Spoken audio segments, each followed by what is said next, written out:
కనీసం హిందీ ఇంగ్లీష్ రాని నిన్ను కరీంనగర్ ఎంపీగా చెప్పుకోవడం సిగ్గుగా ఉందని రాష్ట్ర రవాణా బీసీ సంక్షేమ శాఖ మంత్రి పొన్నం ప్రభాకర్ సంచలన వ్యాఖ్యలు చేశారు. కరీంనగర్ పార్లమెంట్ ఎలక్షన్ సందర్భంగా కరీంనగర్ కాంగ్రెస్ పార్టీ అభ్యర్థి వెలిచాల రాజేంద్రరావుకు మద్దతుగా రాజీవ్ చౌక్ లో ప్రజలను ఉద్దేశించి మంత్రి మాట్లాడుతూ రాష్ట్ర ప్రభుత్వం ఇచ్చిన 6 గ్యారంటీలలో అన్నింటినీ తప్పకుండా అమలు చేస్తామని హామీ ఇచ్చారు. ఇంతకు ముందున్న బీజేపీ ఎంపీ బండి సంజయ్ కరీంనగర్ కు చేసింది ఏంటని ప్రశ్నించారు. భార్య పుస్తలు అమ్ముకుని పోటీ చేసిన బండి సంజయ్ కి వేల కోట్లు ఎలా వచ్చాయని, బీజేపీ రాష్ట్ర అధ్యక్షుడిగా ఉన్న బండి సంజయ్ అవినీతికి పాల్పడటం వల్లనే అధ్యక్ష పదవి నుంచి తొలగించారని తెలిపారు. వేల కోట్లు సంపాదించి డబ్బులు ఖర్చు పెట్టి గెలవాలని బండి సంజయ్ చూస్తున్నాడని ఆగ్రహం వ్యక్తం చేశారు.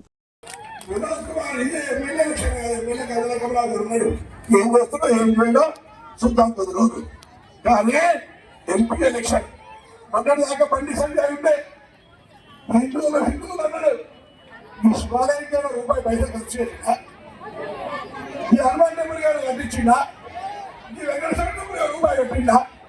ఇది హిందువులు అంటే ఎట్లా అమ్మా? ఈరోజు మాటలకే పరిమితమైనటువంటి వాళ్ళు. అందుకే దయచేసి అందరూ ఒకసారి ఆలోచన చేయండి. ఎలా కాంగ్రెస్ పార్టీ ఒకటి మాత్రమే మీ అందరికీ న్యాయం చేయగలుగుతుంది. దయచేసి మాటలకు పరిమితమే వాళ్ళు ఏళ్ళ ఎంపీ 100 కోట్ల రూపాయలు ఖర్చు చేస్తుంది. ఈ యొక్క రాజీవ్ చౌక్ అడుగుతా ఉన్నా, నిన్ను భారతీయ జనతా పార్టీ అధ్యక్షుడిగా అవినీతికి పాల్పడ్డమని తీసేసి చెప్తా ఉన్నాడు.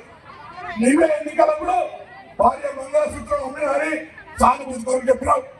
ఇలా ఏ ముఖం పెట్టుకొని ఎక్కడి నుంచి డబ్బులు వచ్చినా నేను కూడా మొదటి నుంచి మా తాత తండ్రుల నుంచి ల్యాండ్ లార్డ్స్, కానీ మీకు ఇన్ని పైసలు ఎక్కడికి వచ్చే బిడ్డ అని అడుగుతామని ఇలా కరీంనగర్ ప్రజలు